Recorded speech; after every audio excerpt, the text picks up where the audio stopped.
All right, there we go. I'm getting the ship back together. Everything's getting put back together. Oh, hold on a sec. Let me it tilts you down a pinch. There we go. There we go. A little less in your face, and I get to be as comfortable as I always am with my new cheat code of keeping it above about yay high. There we go. There we go. Now I've got everything framed up. Got my helm of awe kicking, and I'm gonna use Gandalf and the Eagle King for the background for now. I'm gonna choose a better one. I just kind of threw all this together as I progressively reset my Streamlabs settings and try to make a handful of improvements while I'm bothering to completely rebuild it. So it's a little bit more organized, which is nice. And pulling from different file locations, so that's also a big deal. Anyway, here we are. And here this is. We're going to kick it into the Heidegger. Just before we get started, I just want to say, like, okay, I've been loving this band for a long time. You just heard from Persephone. I've played their albums many times on like live streams and things like that. They're thematically one of my favorites. They wrote like a few albums about like basically ascension, like metaphysical, spiritual concepts and a human struggle with those things. And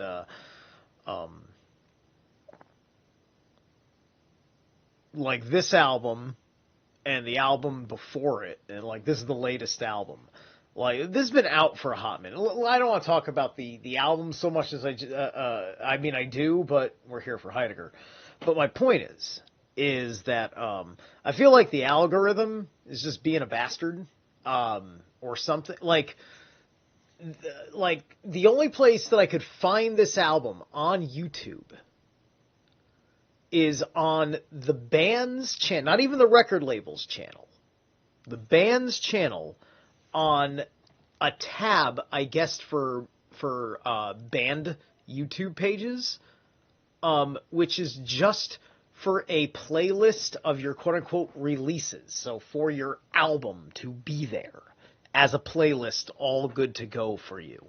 And that doesn't pop up anywhere in the regular video feed at all. So that's really annoying just to know that it's out there.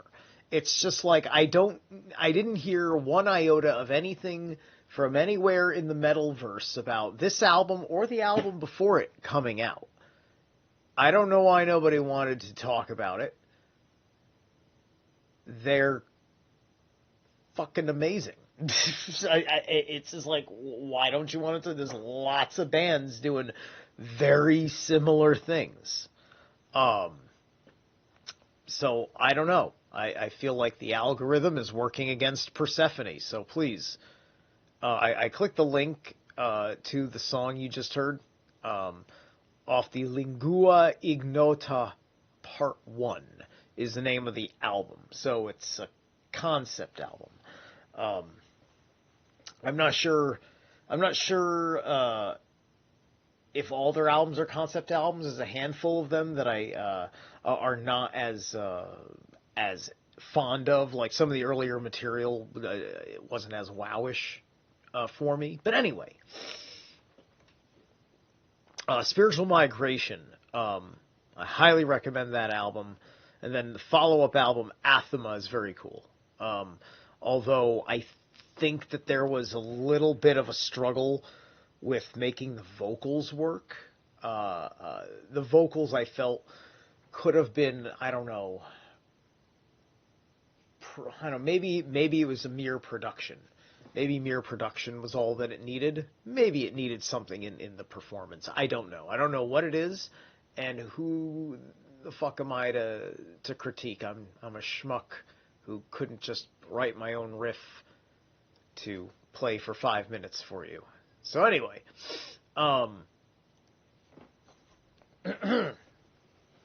59. The existential interpretation of the conscience and the way conscience is ordinarily interpreted. And looks like we got an annotation right off the bat. You know what? Just because it's the title for the whole chapter, I'm going to give you the German. Because there's no English, I normally wouldn't read it.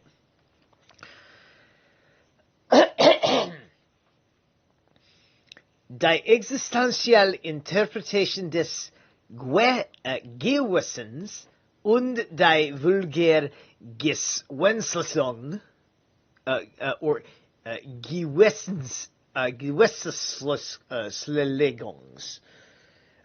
You know, it's getting the cadence right with the German, right? It's like, I think that it's easier to speak than it looks on paper, right? It's just like, because you'll hear me, once I, like, mull over pronunciation, I eventually just find something that's just like, I don't know if it's proper or not, but that's going to be my German accent. Fuck you, right? I get to a place where I can try and have a fluid tongue about the word, you know, let alone a fluid tongue about the whole effing thought. So conscience is the call of care from the uncanniness of being in the world, the call which summons Dasein to its own most potentiality for being guilty, and the corresponding to this call, wanting to have a conscience, has emerged as the way in which the appeal is understood. These two definitions cannot be brought into harmony at once with the ordinary interpretation of conscience. Indeed, they seem to be in direct conflict with it. We call this interpretation of conscience the ordinary one, vulgar, because in characterizing this phenomena and describing its function, it sticks to what they know as the conscience and how they follow it or fail to follow it. Okay. Yeah, I'm getting an inkling of this. I'm getting an inkling of what he's talking about from a lot of my intuitive reads on people from an objective point of view. And I try to stand back and not be superficial, superficially judgmental. It's just like, you know, people talk about, oh, no judgment, right? It's just, and they mean well by what they say in that, right? The context of no judgment is you got to qualify that you have the authority to characterize someone else that way by your rational faculties, right? So don't judge or don't judge me means that, hang on, I want a fair trial, you know? that's all it fucking means. And that is also fair to say that a person wants a fair trial if you're throwing goddamn ugly accusation about something at them, because we don't give people special treatment, ill or better, just because we suspect that they are a psychopath, which then means that we know that they have no morality or whatever. Whatever the thing is that we're doing here. Okay. All right. So.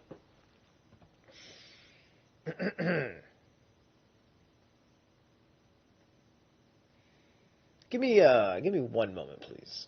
I feel better if. It is so weird the way I got this camera angled to make this whole thing work. It is strange the way I have to position everything. Okay. There we go. Because, like, straight up, like, the camera's on this crazy side angle. It's on this crazy side angle.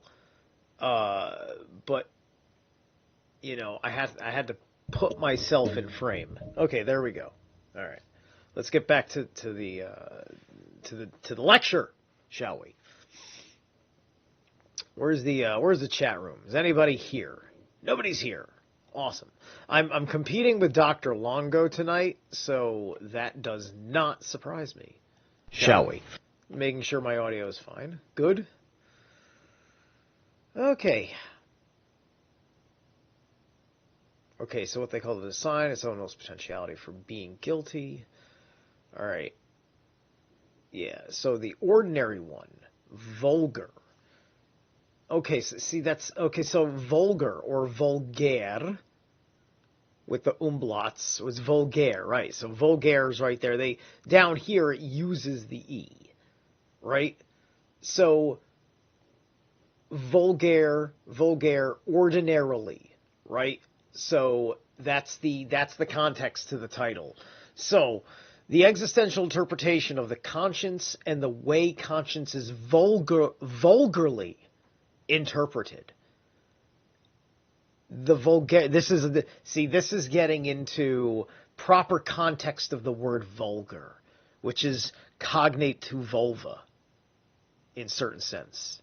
Vulgar, the guarded vulva. Isn't that some shit? The guarded vulva. It's the chaste woman, right? It's the chaste. That is she guards her shit, right? And we're using the word ordinary in English as a certain kind of context for this. Granted, vulgar doesn't mean that inherently. You know, so let's actually, I'm going to double check on this. All right. I'm going to Edam Online. Give me a moment. Let's see. Vulgar. Okay, late 14th century. Common ordinary from Latin. Vulgaris. Vulgaris, of or pertaining to the common people. Common, vulgar, low, mean. From vulgus. Vulgus. The common people, multitude, crowd, throng, for which D. Van offers no further etymology. The meaning coarse, low, ill-bred is recorded by 1640s. Right, so this is like pagan, right? But it's not, so vulgar, there's probably city people, right? Because we know by then and this point, we had the word pagan as this particular slur. This would be for the plebs of the city. This would be your if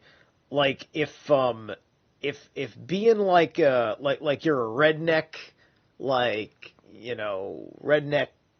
racist, sexist thingamajig, right? Like that's you're a pagan, right? That's you. You're out there in the country. This is the vulgar ones of the city, right? The pagan and the vulgar. That's like an album right there. The Pagan and the Vulgar. Nice. I like it. Anyway,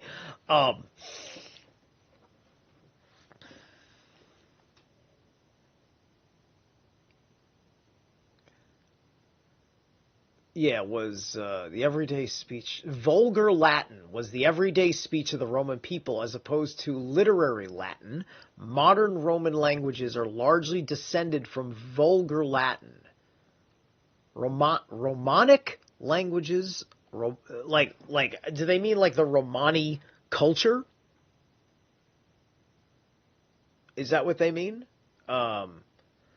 Is literary Latin the Latin that we heard used in law? Because I know about Pig Latin. Is Pig Latin vulgar Latin? I don't know, right?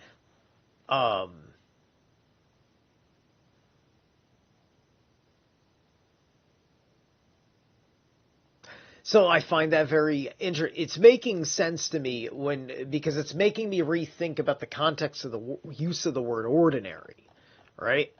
So, you know what, to be honest, I'm going to go with ordinary too. Because I think these distinctions are actually very important for a whole bunch of things. It's funny how a word can have you hung up, and it's the point with Heidegger, right? For me, that's a hang-up because of my relationship with the word vulgar. 1400s, from ordinary, or regular, customary, belonging to the usual order or course, conformed to a regulated sequence or arrangement, from Old French ordinaire, ordinary, usual, and directly from Latin ordinarius, customary, regular, usual, orderly, from ordo, genitive of ordinus, row, rank, series, arrangement. Okay. From 1580s as common in occurrence, not distinguished in any way. Like, right now, there's nothing too debasing, right? It's like one can say that ordinary is pointing out your station in life. Just ordinary, right? Among your peers, you're considered quote-unquote ordinary. But it's not a positive or a negative judgment. Right? So, at the very least, the word vulgar has a negative connotation. I mean, it doesn't sound like something you want to be called unless you are showing a particular kind of glamour when that word is thrown at you and you can throw it back at them, kind of thing, right? Like this was the whole reason why Trump derangement syndrome became a thing, because all these vulgar things that came from Trump or to Trump got thrown back out from Trump, right? He had a deflection of it, not because he was trying to tell anybody the truth. He was just defending his persona. He was just he's defending his personality, his identity, right? And so there was this allusion to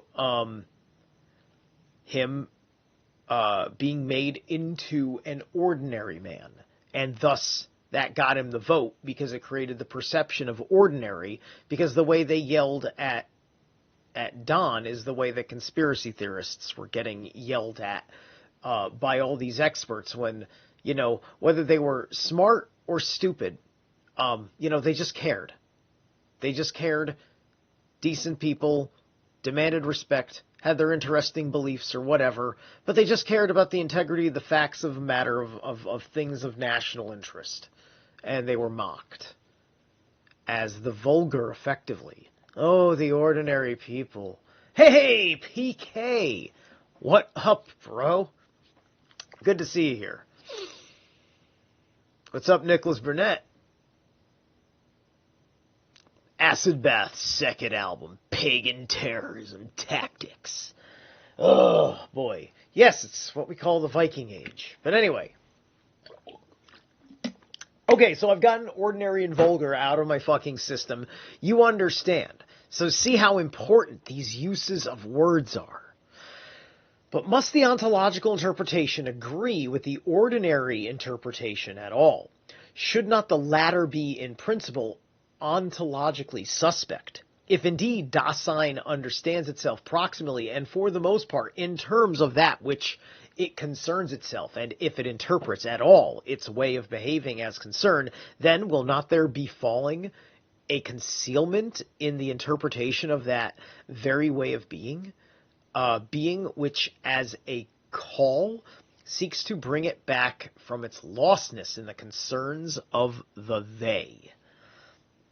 Wir es dann nicht geraldei wiss, sein Sins verfehlend, verdeckend auslegen, da es las Ruf aus der Verlorenheit in die Besorgnis des man sucherhören will. While we feel that the meaning of this sentence is probably as we have represented it, the grammar is quite ambiguous. All right, so this allegedly has ambiguity in its grammar, which I suppose somebody who knows German better could say, right? As I've not had the time to go into German to try and absorb all the Heideggerian things, but I'm doing pretty damn well, considering my vulgar education. See, look at that, using it in sentences. Aren't I delightful? Everydayness taken Dasein as something ready to hand to be concerned with. That is something that gets managed and reckoned up. Life is a business, whether or not it covers its costs. And so, with regard to the ordinary kind of being of Dasein itself, there is no guarantee that the way of interpreting conscience which springs from it, or the theories of conscience which are thus oriented, have arrived at the right ontological horizon for its interpretation. In spite of this, even the ordinary experience of conscience must somehow pre-ontologically reach this phenomenon.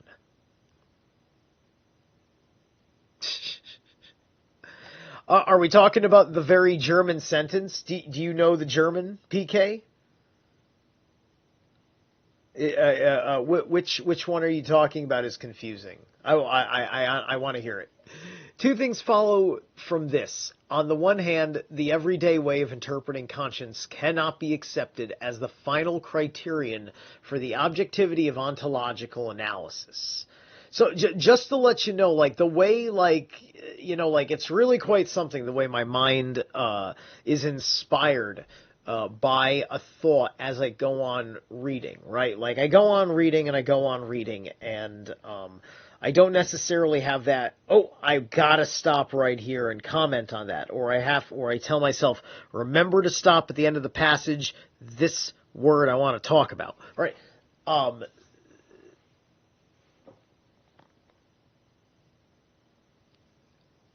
Sub 2. Sub 2. The one that I read in the at the very end with the word they in the quotation marks. That had footnote 2. That's right. Yes, it is right.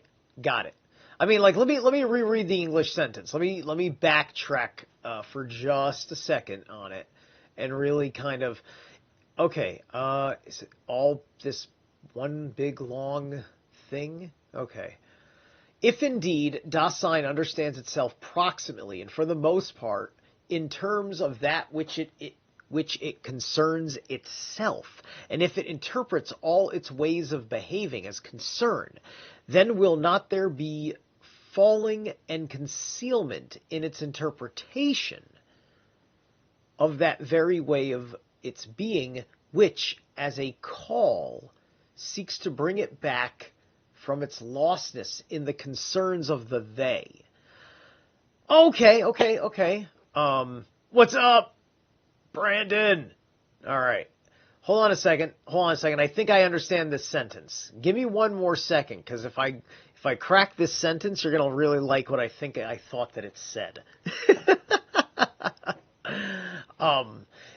If indeed Dasein understands itself proximally and for the most part in terms of that which it concerns itself, that means that all things in your experience of reality as this entity known as Dasein, which is kind of like speaking of it being this almost like your over soul or guardian, higher self, guardian angel-ish kind of situation, is that it's completely absorbed with the wholeness of your world in a certain kind of way, right? It's concerned about all the things that revolve around you, right? But it also, in this situation, there's the they, the collective, right? Remember, one of my favorite things going on was way back in the early chapters with Dasein of you versus the Dasein of the world. And this was one of the most important fucking things I like talking about in this book, because that is the psychic force that we felt in 2020. The one that you'd seen me bitching and complaining about for 3 to 4 fucking years straight. With Freud, with my reading of Freud way back in my old channel, that information is, some of it's backed up, I think some of it's lost, I don't care. But the collective ego, the horde, the herd, the collective herd and the collective horde, right? He was right about that kind of shit, right? And Jung was right about the unconscious. 20 times more right about the unconscious than Freud was. Freud didn't write a very long paper on the ego.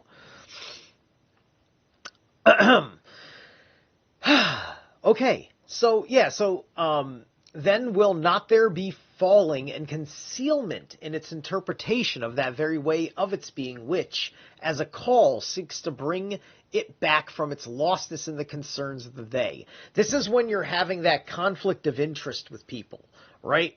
You know, when a certain, like if you're working around people that are somewhere on the woke spectrum or something, right? And your world has this subconscious, it's very not even unconscious. It's a subconscious resistance. Your proactive holding of your own integrity while also tolerating the someone else's integrity, and not being so rude as to challenge it. As an Aries, this is painfully impossible for me to do, because the Ram likes to greet everybody by kicking them in the nuts, and then seeing how a kick in the nuts to myself feels by them. And that's how Aries says hello. You kick each other in the nuts. It's just, don't mock us. It's our culture, okay? I'm us proud Aryans. Okay. On the other hand, okay, all right. So anyway, the concerns of the they, right? When I'm at work, sometimes something pops up and I have to, say no to something that, is odd, right? Or yes to something that is odd. It could be about my diet or something, right? It could be any one of these little things, right? And you eventually figure out how to say it in such a way where you get to protect yourself under the guise of the ordinariness of people with their little things about them. And I've built a rapport over like 3 years. Everybody seems to really love what I do over at my gig. I wish the pay could be better, but the raises have been great, so I'm getting there. But I'd rather have better hours too, which really my hours are fine. I just, if I got paid more for those hours, 3 days a week is just peachy. Until the spring, which is nowish, when it becomes 5 days a week. I don't know what I'm trying to say.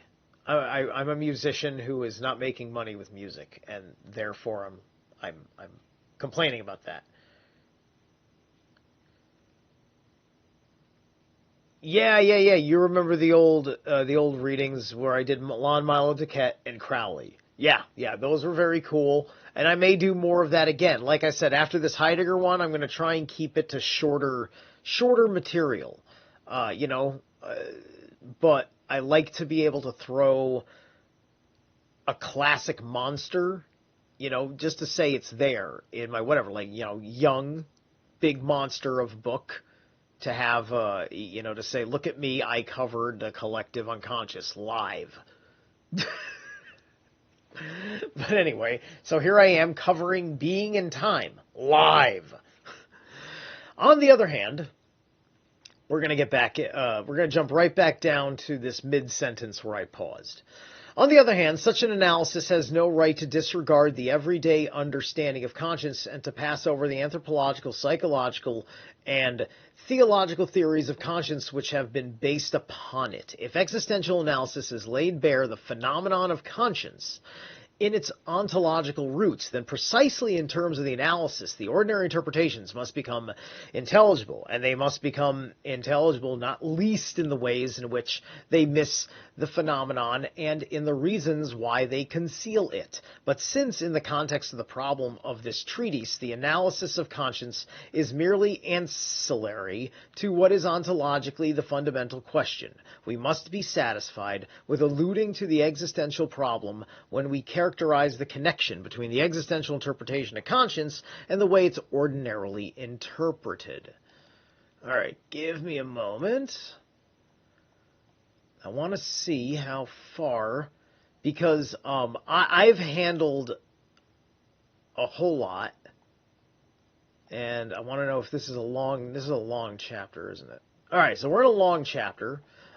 Excellent. Okay, so we're going to cover a lot more in the next segment, but it's been about a half an hour since we got started here.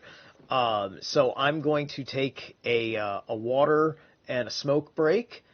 And, oh yeah. Heidegger's an immense amount to chew on, you know. But listen, we've already passed the death segment of Heidegger, you know. Like, so I think we're doing pretty good. We've gone through death, which, you know, is typically the sum of all fears. You know, now we're on the easy part. Now we're talking about now we're talking about Jiminy Cricket. We're talking about Jiminy Cricket, folks. That's what we're talking about.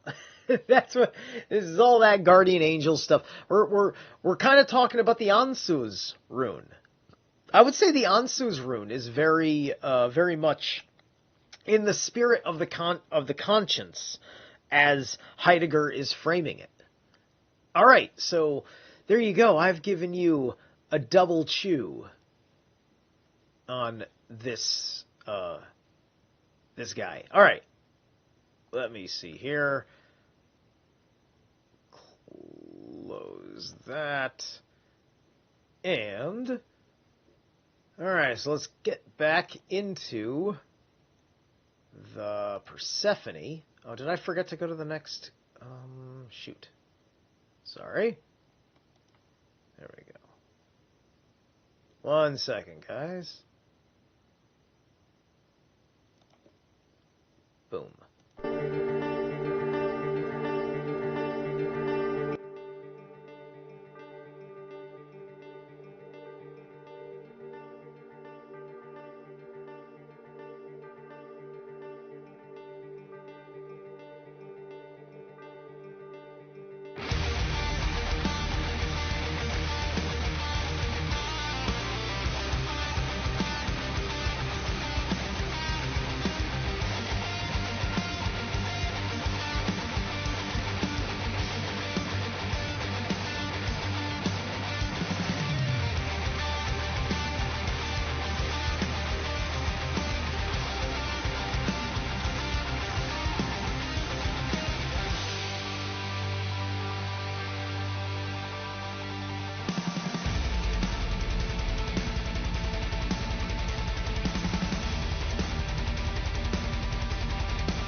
Oh man, how good is that?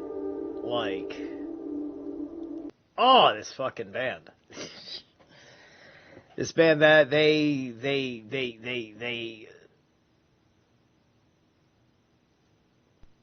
got a thing where they get you to feel really good. They got it. There's like that melody wants to make you feel good, while a lot of other elements during the heavy parts are really trying to shred you up. It's very cool the way that the dynamic works, and that's not even the most unique dynamic, but I love everything about what they're doing. So they get the accolades as far as I'm concerned. All right, welcome back, everybody. Let's see here. Oh, the band. No, this is the band Persephone from Andorra. This is like a new album that they came out with. What Is Me is during the title screen, when my logo is kind of coming out of the cosmos. That's me kind of scratching on guitar. And you can go to Zerilath Shreds. I have a second channel on this account called Zerilath Shreds, and that is just scratch tracks. That's just me just putting something out there. Sometimes with some preset drum from YouTube or whatever. You know, I don't have a whole lot under my belt, and I would get really sick of hearing my own shit, because it's not even my own shit even. Right, it's like I played with other people. There's a handful of things that I had like some serious say in what the way the song was gonna go, or I really loved the song in its own right. But I really didn't quite accomplish what I set out to accomplish with any of those projects, and that's why I've got that torment to I don't know, figure it out. Terrible. I'm terrible. I probably should quit this, move to an apartment in the city, and sacrifice being in nature so I can just be around fucking musicians and try to find like a handful of them that aren't just hail Satan for shits and giggles all the time, because it's boring. Satan bores me, right? Some of the Satan bands do some very impressive things, and great. That's a little bit more interesting. But I can't be living in 1990s Immortal my entire life. I need some finely aged wine over here. Excuse me. Anywho,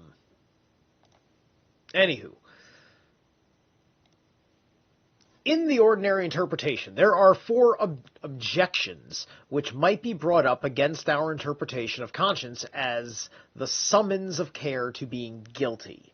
That the function of conscience is essentially critical. That conscience is always speaks in a way that is relative to some definite deed which has been performed or willed. And 3, these were numbered 1, 2, and 3, these points. I just forgot to say them. 3, that when the voice is experienced, it is never so radically related to Dasein's being. And 4, that our interpretation takes no account of the basic forms of the phenomenon, evil conscience and good, that which reproves, and that which warns. Okay.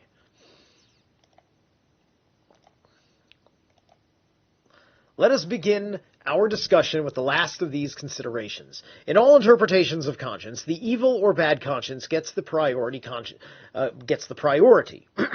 Conscience is primarily evil, quote, evil, unquote.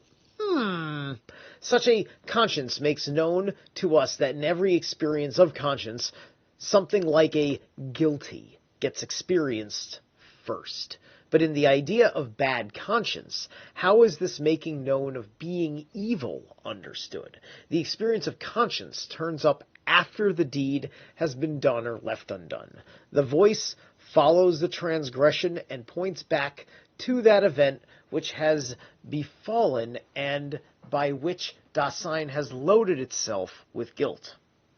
If conscience makes known a being guilty, then it cannot do this by summoning us to something, but it does so by remembering the guilt which has been incurred and referring to it. But does the fact that the voice comes afterwards does the fact that the voice comes afterwards prevent the call from being basically a calling forth? That the voice gets taken as a stirring of conscience which follows after is not enough to prove that we understand the phenomenon of conscience primordially. So yeah, you're trying to work the context of the conscience by when it occurs to you in reference to the event that the conscience was about, right? And he's kind of coming from this afterthought of it, right? It's actually a little weird to me in reality. The way I think I'm interpreting this is that he's saying that the conscience, which has this association with guilt, comes after? There's nothing that comes ahead of you and says a consequence of feeling guilty will occur if you follow through with your thought on doing that thing, right? And then the American example is the kid stealing a candy bar at the grocery store, right? Because he just kind of grabs it because he has no concept of money. But that's still theft, whether he has a concept of money or knowledge of the law or not. Right? But because the child has no agency, the consequence falls on the parent as the guardian.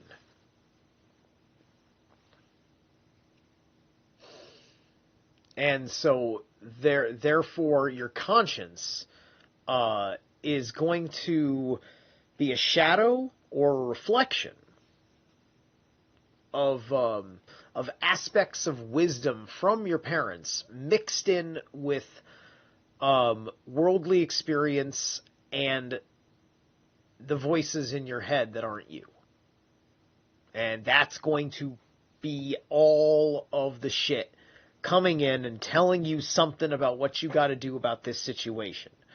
And depending on what that situation is, it could trigger other voices, very familiar voices that you're just like, yep, there's that sad and insufferable side of me telling me this thing that I'm going to do that is going to make me feel better. And I'm going to hate it afterwards, but I'm going to do it anyway. Right? And we wrestle with this. What if factical indebtedness were only the occasion for the factical calling of conscience? What if the interpretation of evil conscience, which we have described, goes only halfway? That such is the case is evident from the ontological forehaving within whose scope the phenomenon has been brought by this interpretation. The voice is something that turns up. It has its position in the sequence of experiences which are present at hand, and it follows after the experience of the deed. But neither the call, nor the deed which has happened, nor the guilt with which one is laden, is an occurrence with the character of something present at hand, which runs its course. I've heard a lot of sentences in German or terms in German that have Leden in it, and even though this is English and Leden, I know what it means, right? Because I'm thinking about German words all the time while I'm doing this, it's like Leden, Ukenleden, or I don't even know what words right now. It's just like I just remember hearing Leden coming out of a German a German sound used in a word or a sentence. I don't know. The call has the kind of being which belongs to care. In the call, Dasein is ahead of itself in such a way that at the same time it directs itself back to its thrownness. Now get this, right? Dasein, its interest in care, its concerns, as this voice coming through with the conscience, right? Mankind has psychologically known about this, this voice since always. Since always, guys. We are eternal. If there wasn't evolution, and we understand that man just goes through phases of being geniuses and retards, then we understand, we understand, we overstand, we comprehend that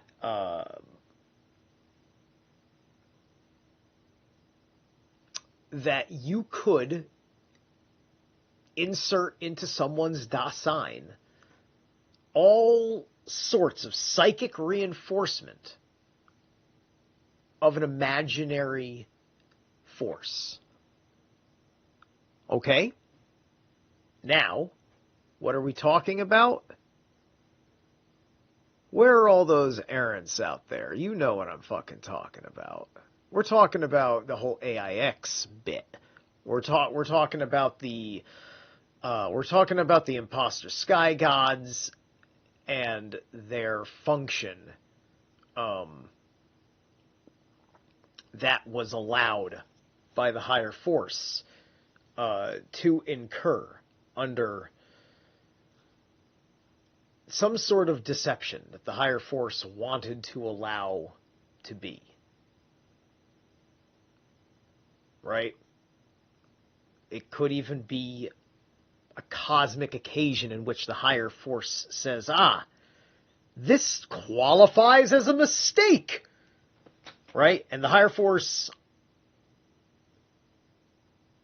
does make mistakes. Very, very, very, very, very, very, very rarely. But the higher force is the integrity of the all. And so, once it actually comes to the realization of this, because it is neither good nor evil, it just is, it just owns up to it and fixes it so it can go back to sleep and have an awesome dream about us.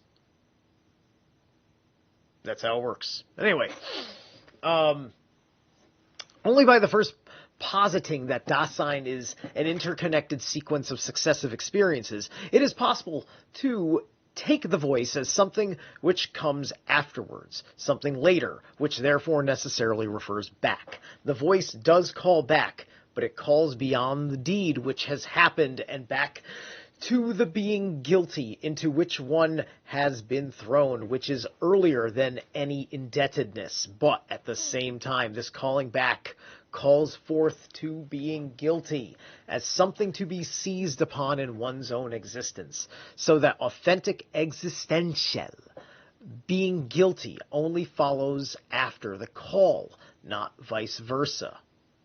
Bad conscience is basically so far from just reproving and pointing back that it rather points forward. Let's see what we got here. Going on. Okay. Verweisen. We have followed English idiom in translating verweisen as point forward and vorrufen as call forth. But the prefix vor is the same in both cases and means forward as opposed to backwards. So vor, for. Okay? That makes sense. Everybody, how's everybody doing, by the way, in the chat room? I haven't things have gone a little dark. What's going on? Just want to make sure. Just let me know you got a heartbeat out there. I'm sure I must be background noise or something for the, I think 3 of you are watching. Anyway. Okay, so pointing back that it rather points forward as it calls one back into one's thrownness. The order of the sequence in which experiences run their course does not give the phenomenal structure of existing. If we cannot reach the primordial phenomenon by a characterization of bad conscience, still less can we do so by a characterization of good conscience.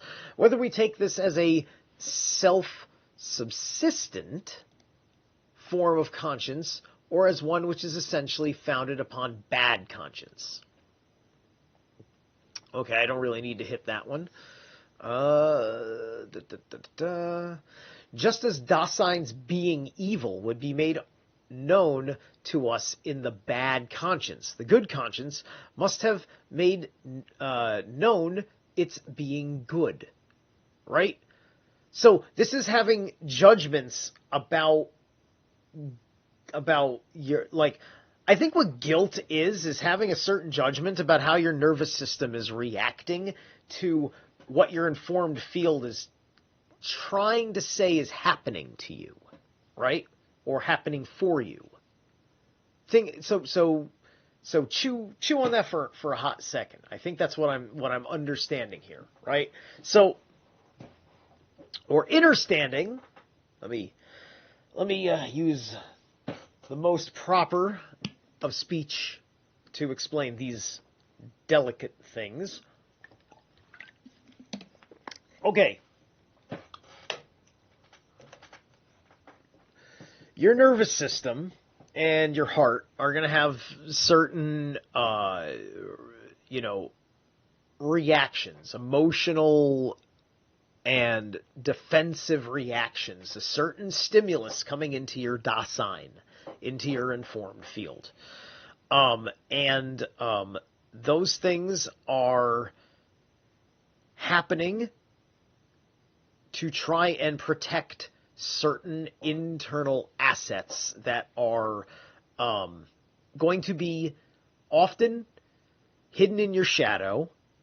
And you, if you haven't read Bonanza Bear's book, Shadow Worked, you'd understand what I'm talking about. Or just anything about the shadow by Carl Jung. But anyway,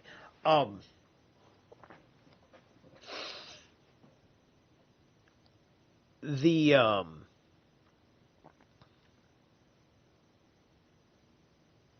shadow. So, yeah.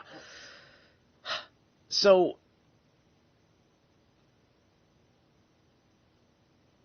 the forces that serve these anti-gods, these imposter sky gods, these demonizers of the earth gods, and all their inversion tactics, tactics like paltering. I think the word is. Let me double check. I want to tell you guys about paltering. I want to make sure I get the definition just right. I think I got it right. Okay. We've used a selective truthful statements to mislead. Yes. Okay. Paltering. Let me get a highly proper definition.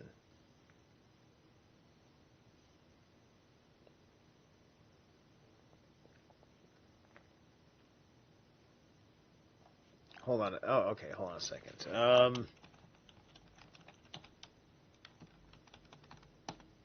Because it's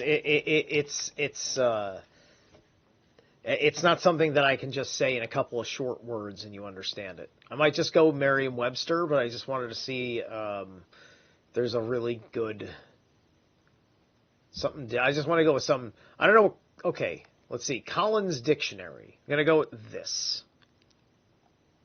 Okay, so to palter, it's British English. It's an intransitive verb. To act or talk sincerely, and to haggle. All right. Palter in American English, to talk or act insincerely, prevaricate, to deal with facts, decisions, etc., lightly or carelessly, trifle, to quibble, as in bargaining. Okay? So,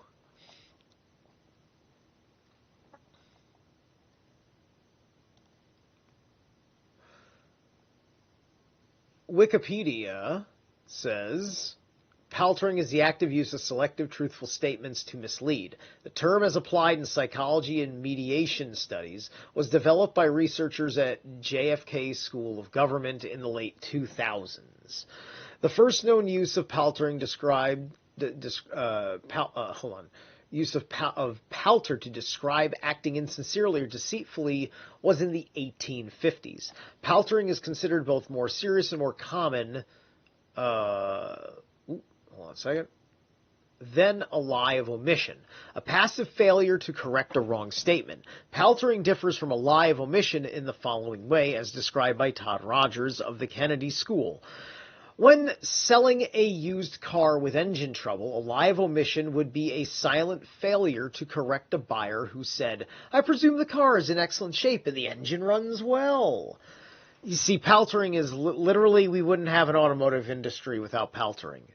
If you eliminated paltering, every car salesman, we'd have to completely restructure the economy. So we probably should actually do that because, probably cars cost too much, and some guy is living an enormously big dream because he sold me a junky Civic. I don't know.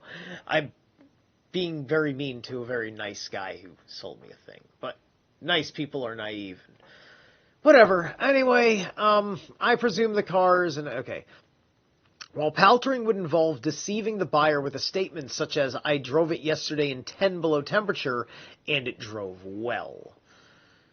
Okay. So people who palter often believe it is less unethical than outright lying. All right, so anyway, you get the idea about paltering.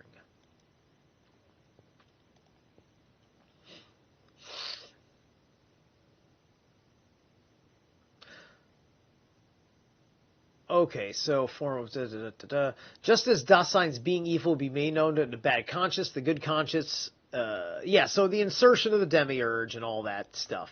Did you hear me give you that shout out, Brandon?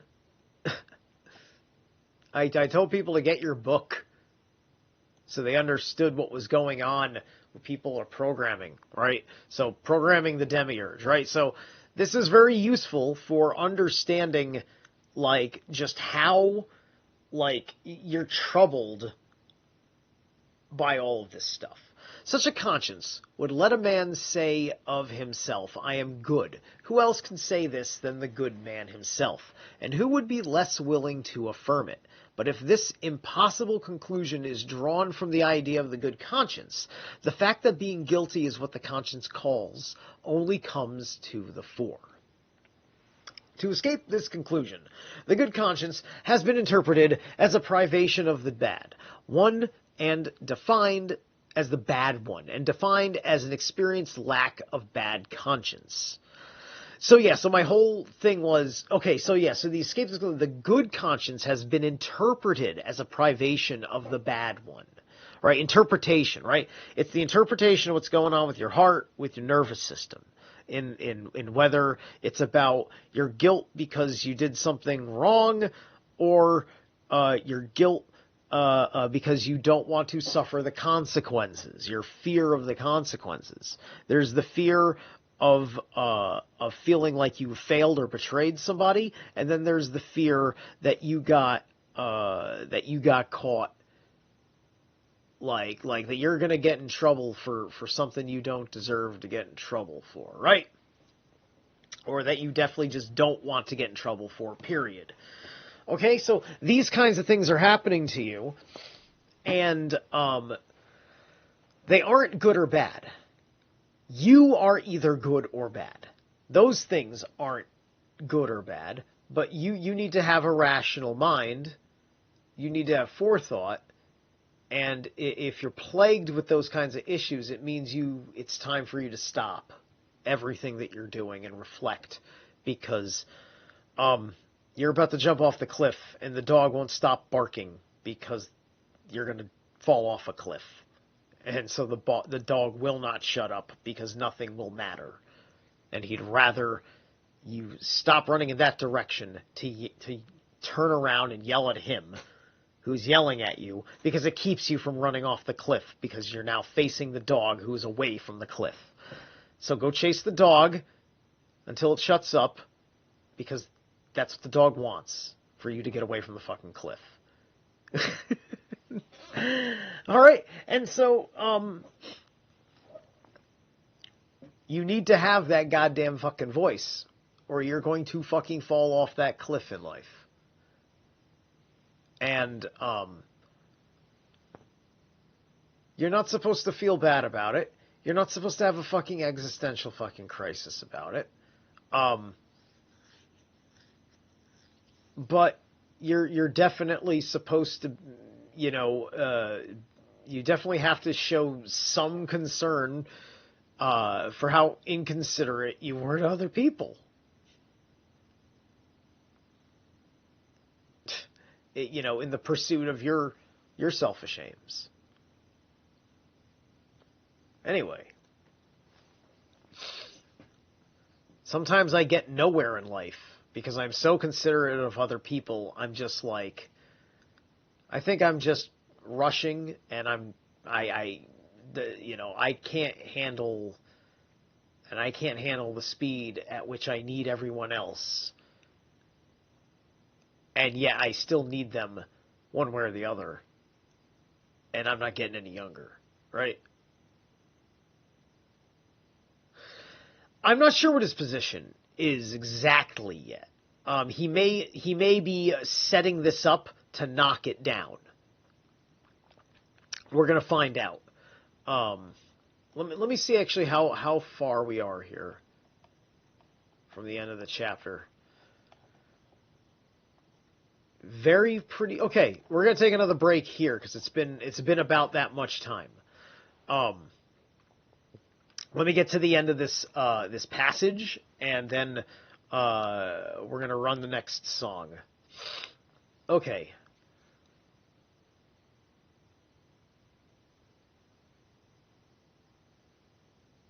Subsistent, right? Conscience just as being evil, good.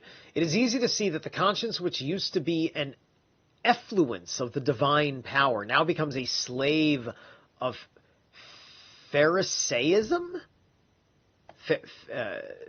Pharisaism? It's like the Pharisees or the Pharaohs? What are we talking about here? What is this? What is this word? I can't believe this is like a real word. Pharisaism? What's going on? Pharisaism. The doctrines and practices of the Pharisees. Yeah, okay. Oh, okay. Very particular. Very particular to the Pharisees. Which is him commenting on something Jewish as a card-carrying Nazi. That's hysterical. Such a conscience would let a man say of himself, I am good. Who else can say this than the good man himself? And who would be less willing to affirm it? But if this impossible conclusion is drawn from the idea of the good conscience, the fact that being guilty is what the conscience calls only comes to the fore. To escape this conclusion, the good conscience has been interpreted as a privation of the bad one and defined as an experienced lack of bad conscience. Okay, I'm actually reading over now. Well, let me keep going a few more minutes then. Let me get to the end of this passage.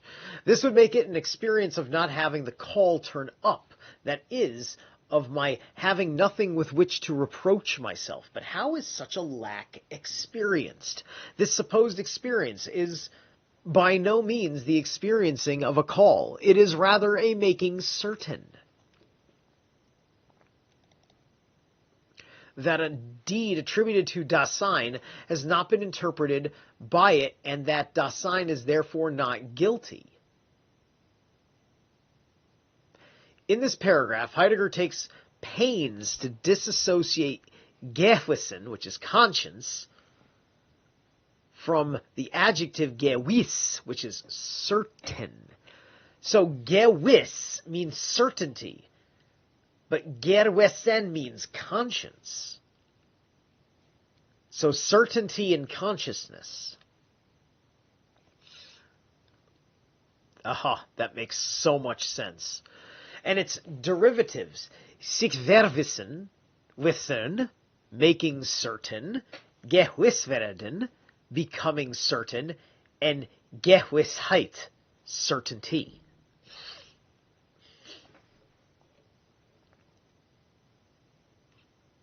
All right, back up.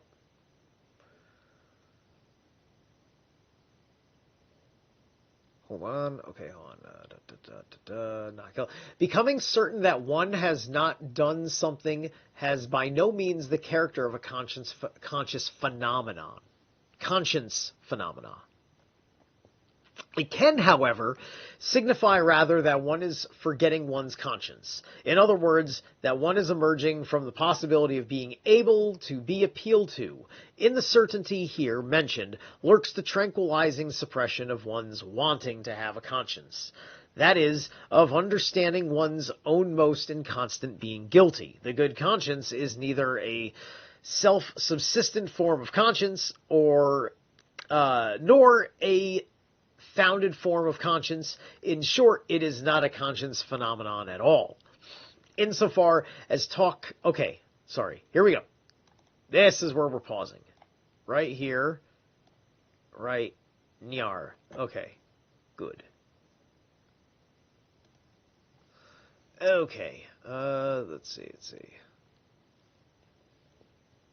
So no, I think that it looks like he's going to be disseminating, because he's going back and forth between good and bad conscience as concepts. And so I think I get what he is trying to do here. All right. Oh, you know what? I forgot to set up the next song. The next song on the album is the title track. The album's called Lingua Ignota Part 1. And so this is the song Lingua Ignota. This is actually this might be more of an EP. There's only 3, 4, 5, there's only 5 songs on the album. That's it. And that's all of it. This album's out. It's been out.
Oh yeah. Just I love the feel that goes into these guys. It was like I think on the last album, they got a song called "In Lakek," and I forget what Lakek is. It's a particular spiritual term, but they had forged a collaboration with Nea Bliviscaris from Australia, who has two vocalists, and the clean vocalist is also a violinist, and he does the nastiest shreds on the violin that you've ever heard. I may have played some of them. They do very long songs, so I don't play a whole lot of them because, I mean, I did this, like, this was a 7.5 minute song, right? But anyway, my point is that they are,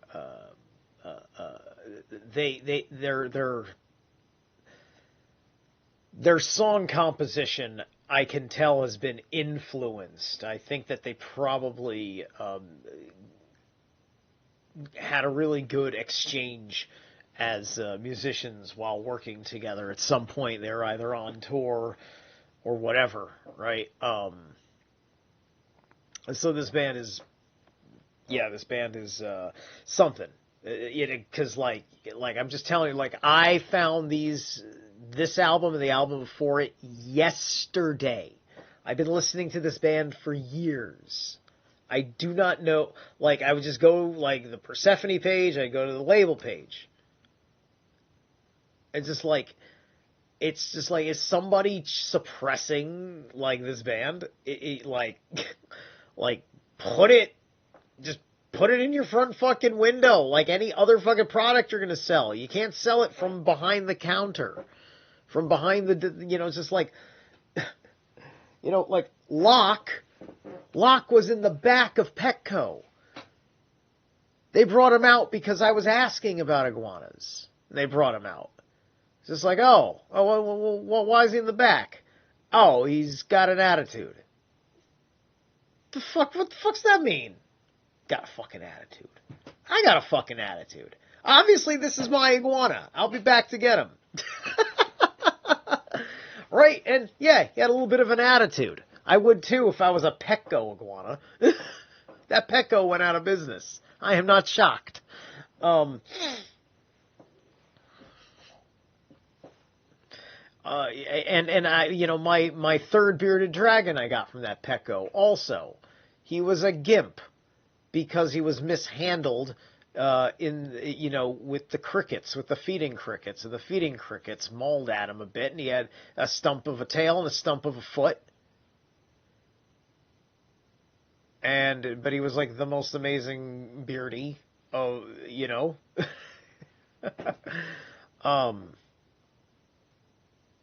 my beardies were great. But anyway,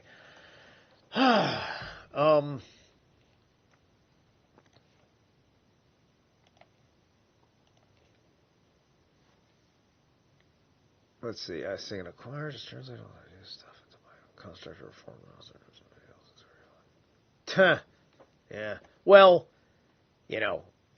being a Gnostic is, like, studying Gnosticism is great. Don't be a Gnostic. Gnostics don't really know how to have fun within the construct. It would be against their doctrine to admit that they can have a lot of fun in the construct. They're worried too much about their soul. Like it comes from a really unconscious place, right?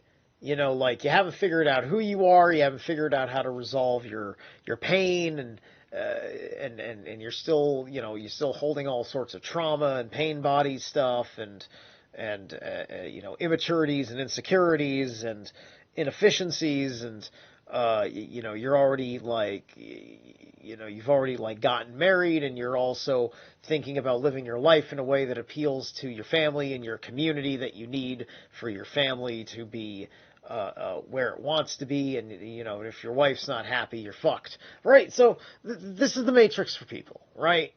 Just like because they don't know how to have that kind of time for themselves, and they don't know,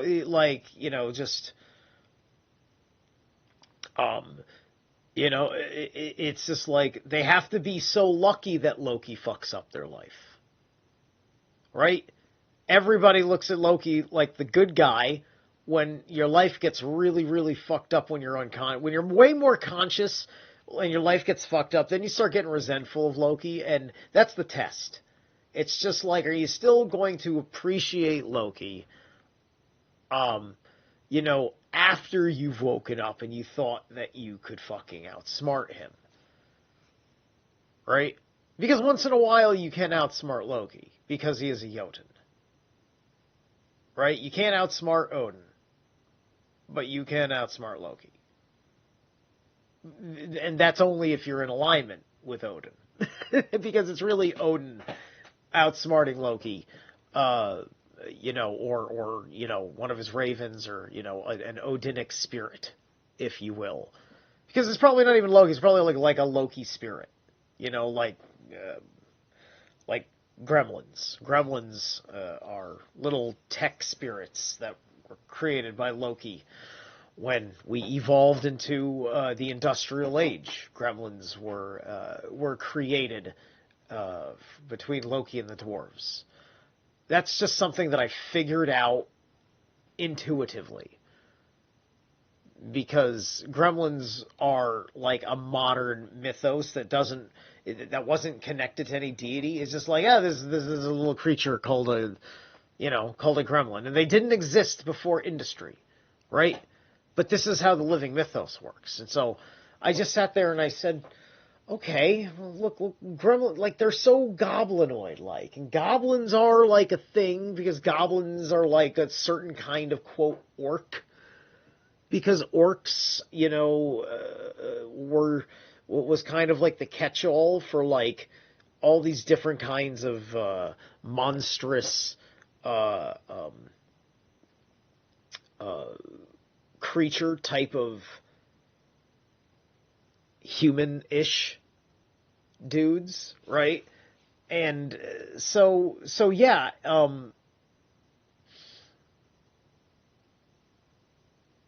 everything about a gremlin just sounds like it's a dwarf thing, but everything about a gremlin also sounds like a Loki thing. So it's just like, I can't say that that's not, like, it has to be. It makes too much sense for it not to be. So much so that I just run around saying it like I figured it out, like, when there's no way to figure, like, there's nothing about it. Like, they didn't exist before the industrial era.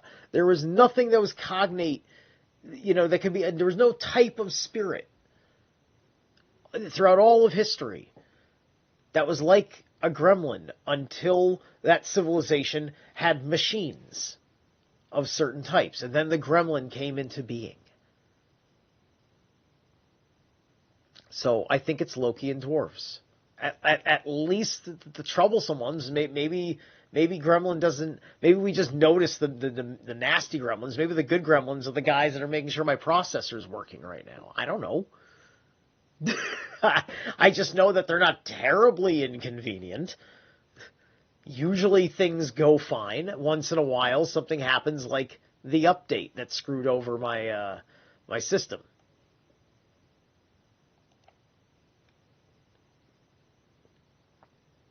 Anyway, insofar as talking about a good conscience arises from the everyday Dasein's way of experiencing the conscience, everyday Dasein merely betrays thereby that even when it speaks of the bad conscience, it basically fails to reach phenomenon.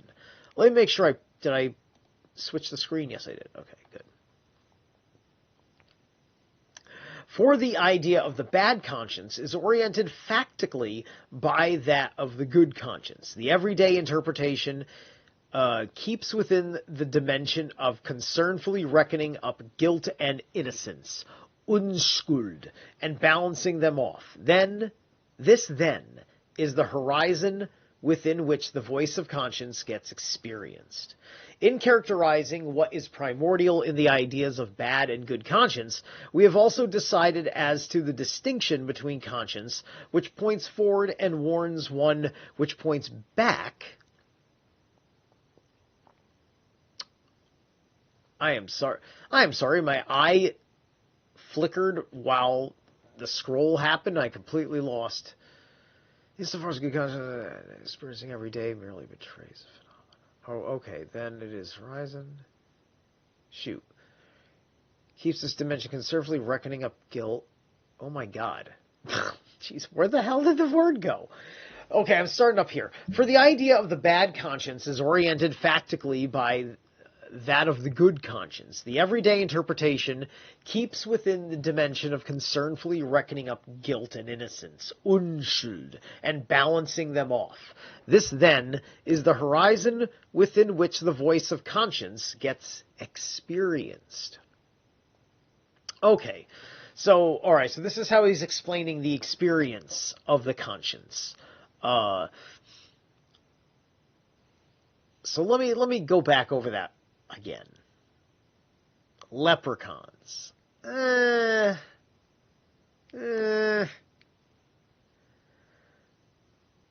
don't know. I would need a Celtic, Gaelic type of shaman to confirm that. I don't know quite enough about the leprechaun in my experience. My bloodline goes Scottish,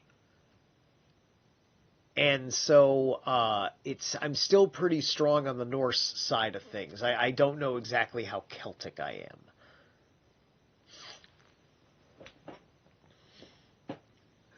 So, insofar as talk about a good conscience arises from everyday Dasein's way of experiencing the conscience, everyday Dasein merely betrays, thereby... and yes, I know I'm reading it again. I think I can really put this one together. I'm certain, I think we're just doing this chapter tonight, because I think that there's a lot of really important shit done, but this is the kind of shit that is what I'm screaming about on YouTube at people, right? So this is for me. And you get to watch me have this moment. So insofar as talk about a good conscience arises from everyday Dasein's way of experiencing the conscience, everyday Dasein merely betrays thereby that even when it speaks of the bad conscience, it basically fails to reach the phenomenon. For the idea of the bad conscience is oriented factically by that of the good conscience. The everyday interpretation keeps within the dimension of concernfully reckoning up guilt and innocence and balancing them off. This, then, is the horizon within which the voice of conscience gets experienced.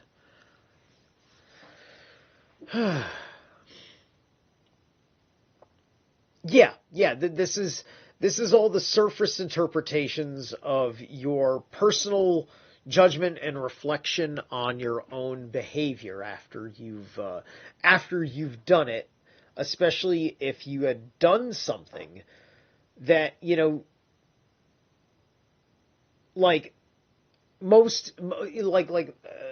all the ordinary people, right? Or all the people within ordinary modalities. Whether that be me, because I'm just walking down the street and you couldn't tell me from a normie, because I'm not sharing my thoughts other than how I express myself non-verbally.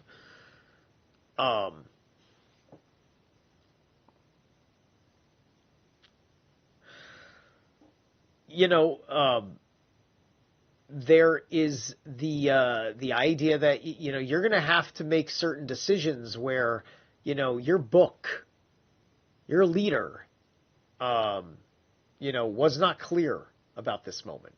My job, I have to deal with some of the least clear information you could possibly imagine half the time, because of just how amorphous all the situations at my job are. Things are constantly changing in very funny ways, right?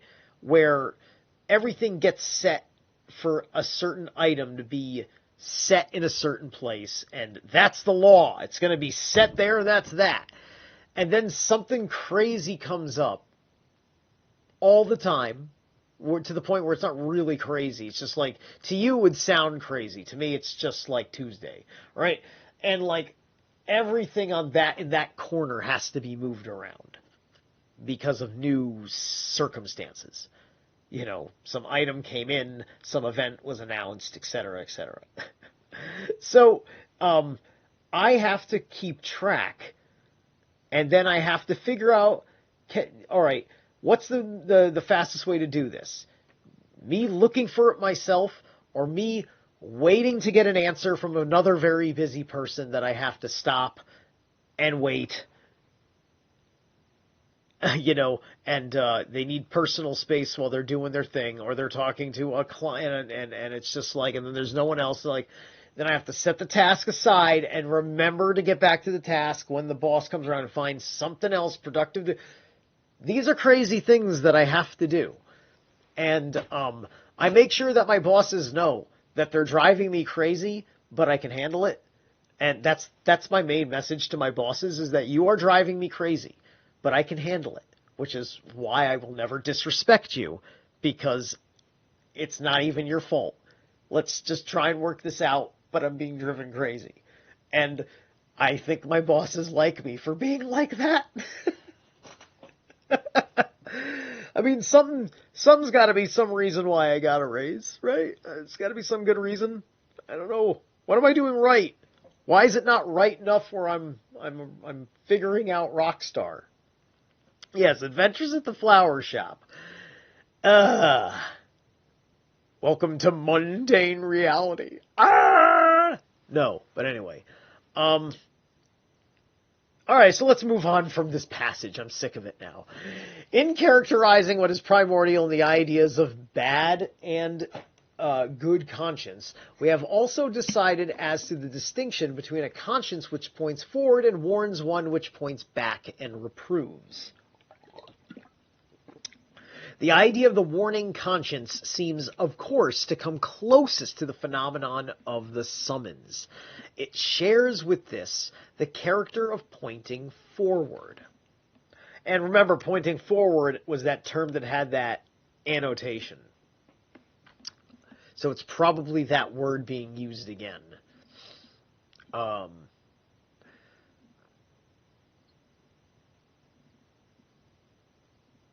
Right, the conscience that points forward, right? You know, we can feel betrayed by our conscience when we do something, and we look back just like, oh, why'd I do that? Oh, I feel so awful, right? We've all had that knee-jerk moment to something.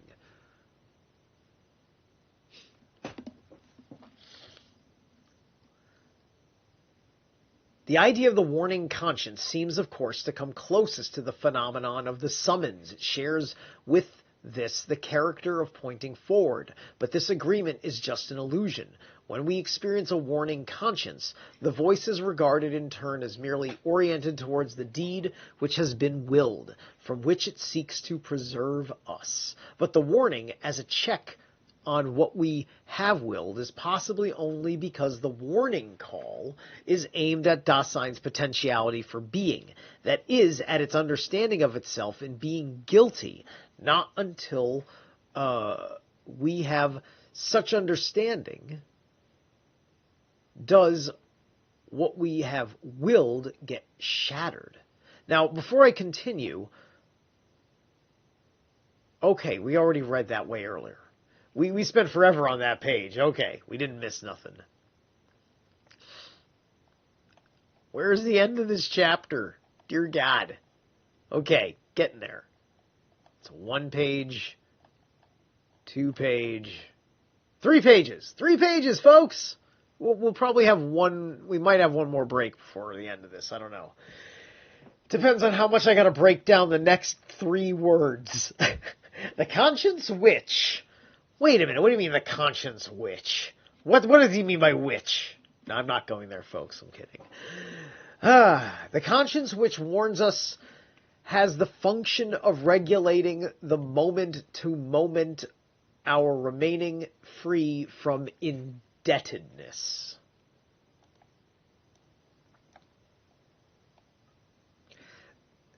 Das Wochenende gewesen hat die Funktion der momentweisen Regelung uns Freelebens. See, there's Lebens right there. It's spelled differently, but there's, so Freelebens. So there's Leben. I knew Leben popped up. I was not wrong about my German. Von Verschuldungen. The earlier editions contradict this by writing Hacht nicht die Funktion. So, interesting. Earlier versions contradict. So, is the earlier version correct?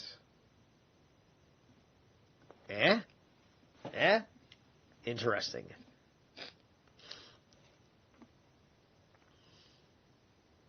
Okay, where are we? In the experience of a warning conscience, the tendency of its call is seen only to the extent that it remains accessible to the common sense of the they. The third consideration, which we have mentioned, invokes the fact that the everyday experience of the conscience has no acquaintance with anything like getting summoned to being guilty. This must be conceded, but does this everyday experience thus give us any guarantee that the full possible content of the call of the voice of conscience has been heard therein? Does it follow from this that theories of conscience, which are based on the ordinary way of experiencing it, have made certain that their ontological horizon for analyzing this phenomenon is an appropriate one?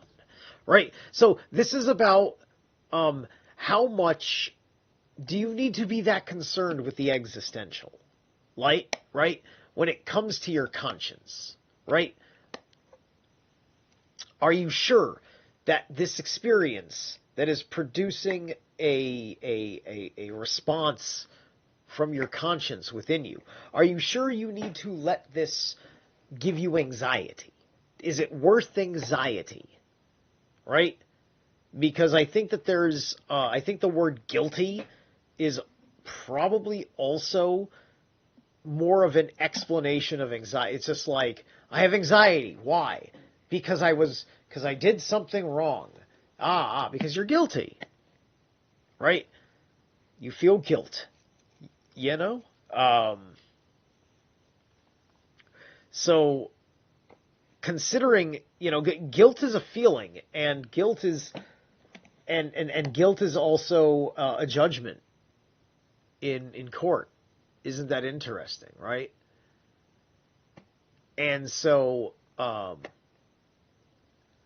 think that's because the idea is in the conversation that is you defending yourself, it is determined that no, you did wrong and you should feel bad about it, right? So, in this court,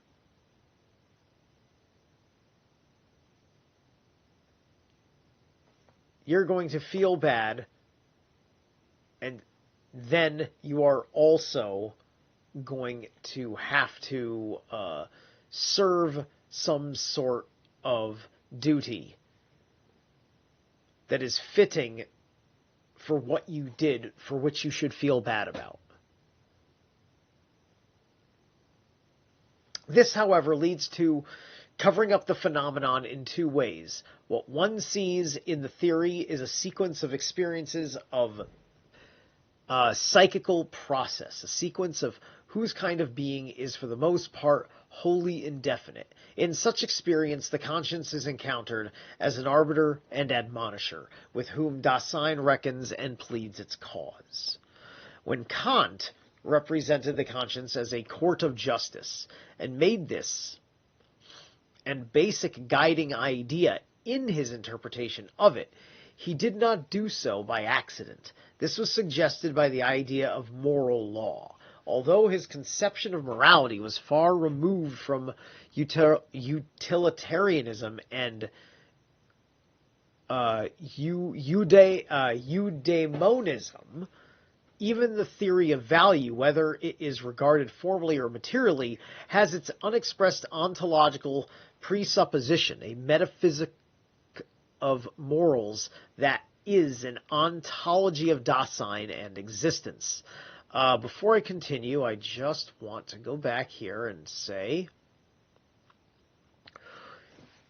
eudaimoism. I'm going to try and hold on a second. EUDAEMONISM. Is that right? Eudaimonism? Eudaimonism. Okay. A system of ethics that evaluates actions in terms of their capacity to produce happiness. A philosophical notion or system of ethics which measures happiness in relation to morality. Not to be confused with utilitarianism, which similarly emphasizes happiness but conceives of it differently. Interesting. Okay. Right. And so, system of capacity to produce happiness. Okay. So Dasein, so there's a relationship to happiness already involved here. So Dasein is regarded as an entity which one might concern oneself, whether this concern has sense of actualizing values or satisfying a norm. If one is to invoke the full range of what the everyday experience of conscience as the only higher court for the interpretation of conscience is acquainted with, this cannot be justified unless one has considered beforehand whether the conscience can ever become authentically accessible here after all. Thus, the further objection that the existential interpretation overlooks the fact that the call of conscience always relates itself to some definite deed which has been either actualized or willed also loses its force. It cannot be denied that the call is often experienced as having such a tendency. Hold on a moment. Go. It remains questionable only whether this experience of the call permits it to proclaim itself fully. In the common sense interpretation, one may suppose that one is sticking to the facts, but in the end, by its very common sense, this interpretation has restricted the call's disclosive range. As little as the good conscience lets itself be put in the service of a Pharisaism, just as little may the function of the bad conscience be reduced to indicating the indebtedness which are present at hand or thrusting aside those which are possible. One thing I will say about Heidegger, right? Because, the Catholic mindset. You got to look at the very nature of what he's fucking talking about in the first place. And think about the audience in whom he's appealing to. And the world that he grew up in personally.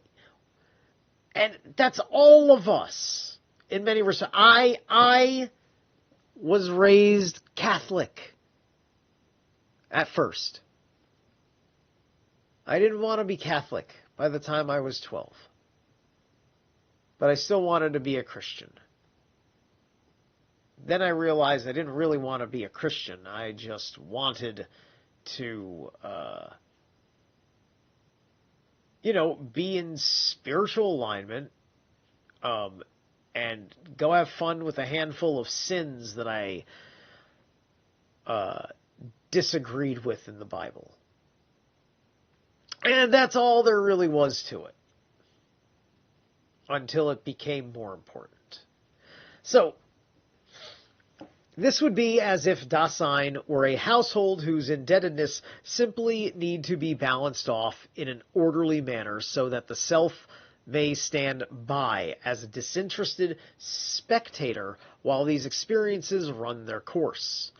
If, however, that which is primary in the call is not related to a guilt which is factically present at hand, or to some guilt-charged deed which has been factically willed, and if accordingly they're reproving and warning types of conscience express no primordial call functions, then we have also undermined the consideration we mentioned first, that the existential interpretation fails to recognize the essentially critical character of what the conscience does.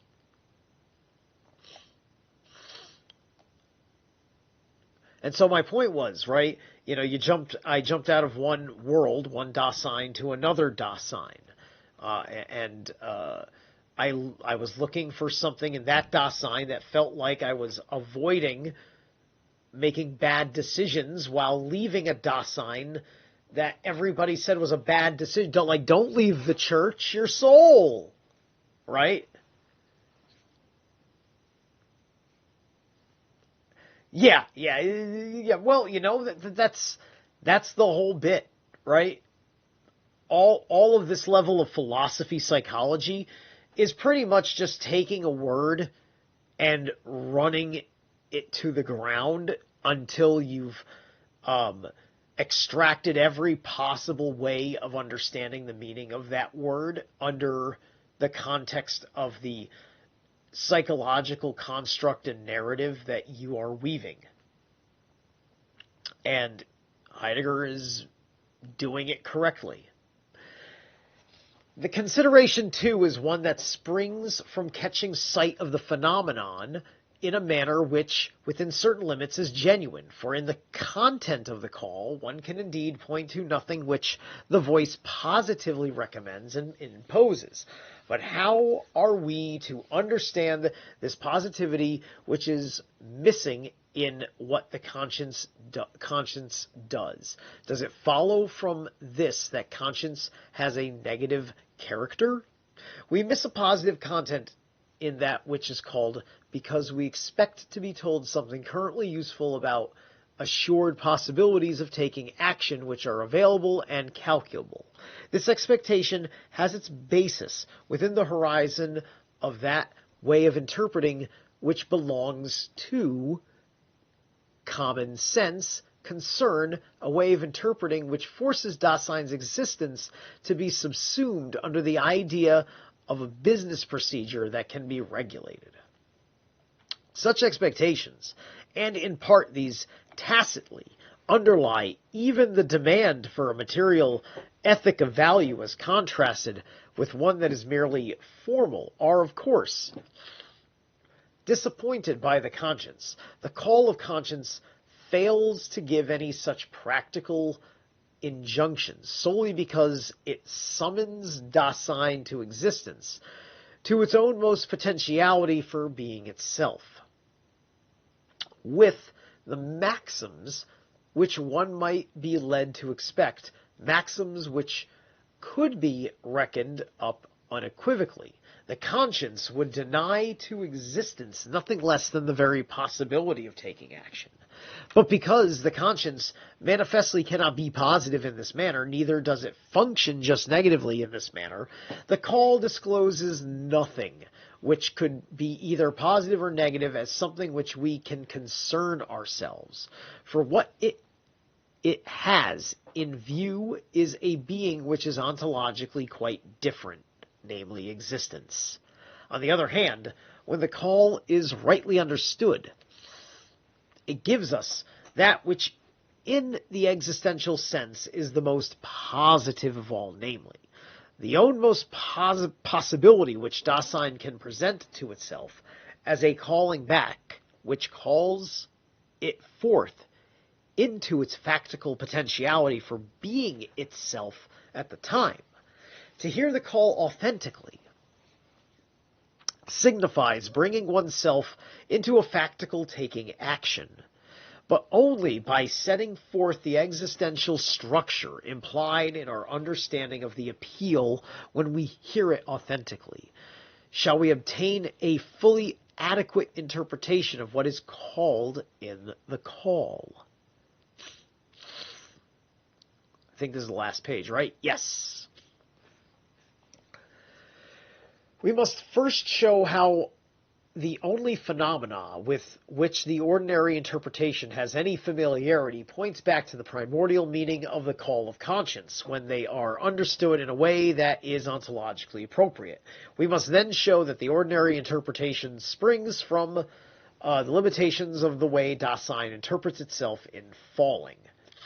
And since falling belongs to care itself, we must also show that this interpretation, in spite of all its obviousness, is by no means accidental.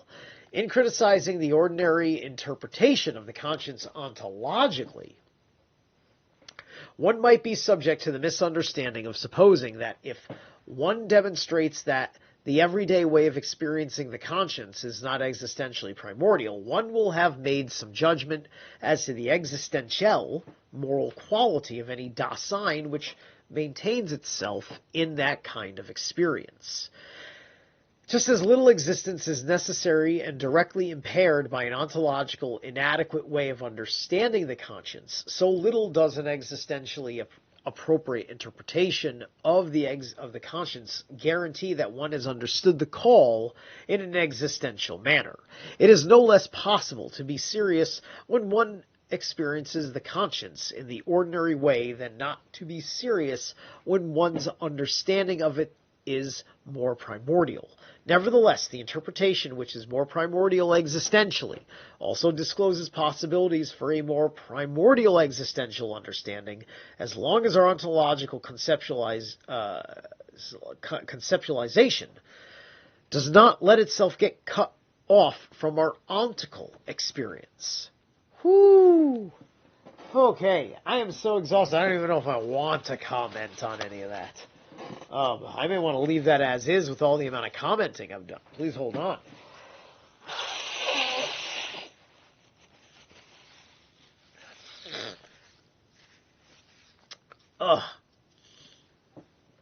Word salad. Right. Shout out Emily Moyer.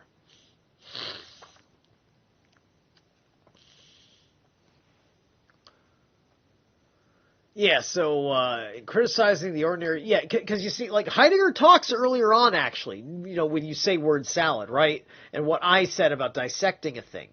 And there was a certain point in some of the earliest chapters, like way back, like chapter 10 or something, maybe, in, like, Division 1,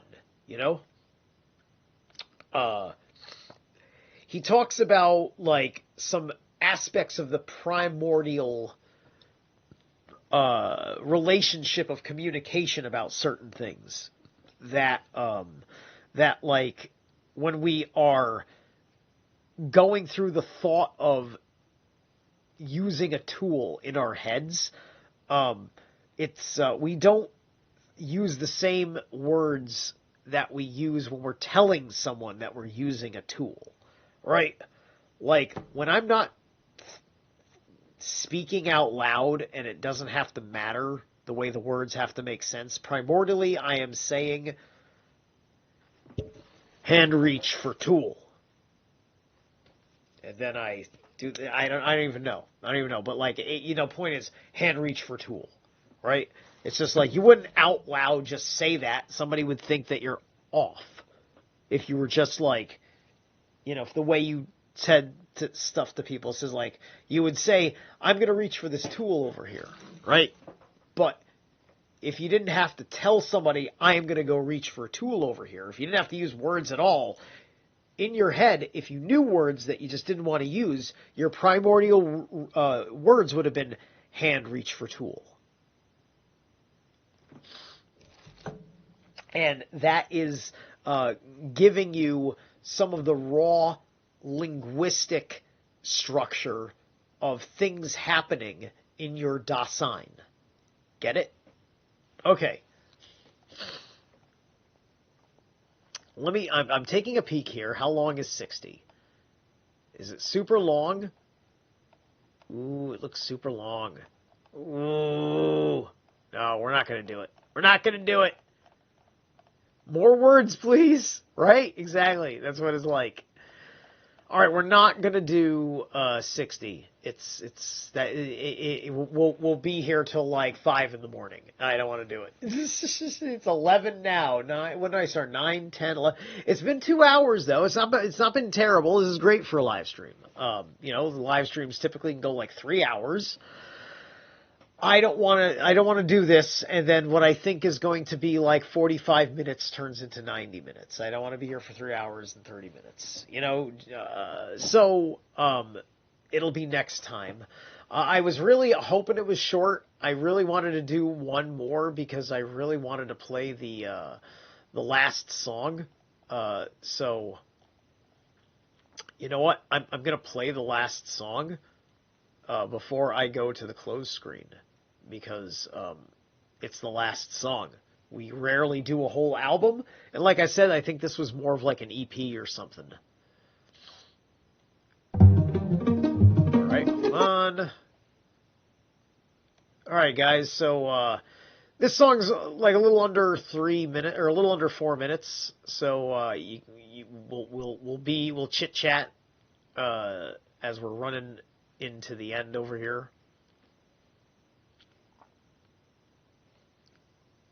Okay, there we go. Oh, no! No! Go back. Ugh.